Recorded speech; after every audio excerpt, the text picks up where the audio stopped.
Welcome back to Primetime News. Special welcome to viewers on OneSpotMedia.com. Up first this evening, the parliamentary opposition is again blasting the government for its approach towards security guards and the new contract some companies are forcing them to sign. Under the new contract, some security guards say they stand to lose decades of benefits. As Kalisha Williams reports, the opposition says the government has neglected the guards.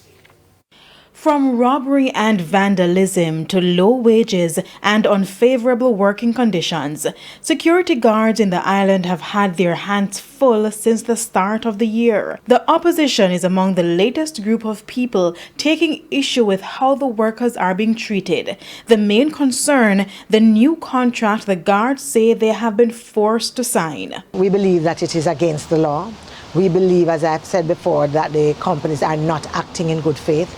But I think that the most egregious part of it is not the companies who are acting in their interest and who are guided by their legal experts. It is the government who has left the workers on their own. On April 1, the guards transitioned from independent contractors to employees, and some have since taken to the streets, complaining that they could lose years of benefits under the new contract.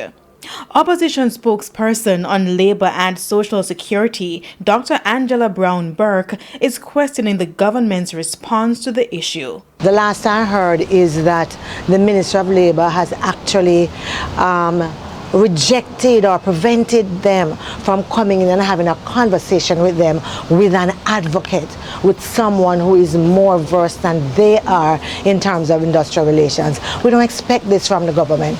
You know, just recently, persons were talking about who was Massa.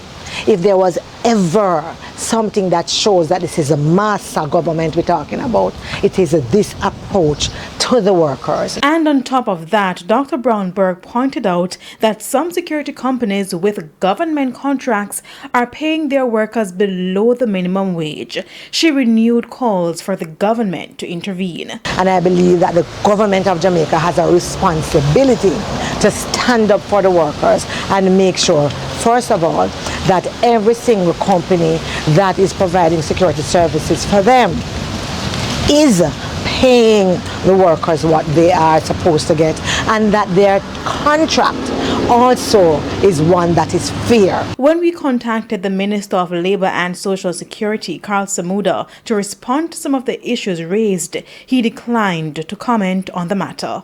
Kalisha Williams, TVJ News. Listen.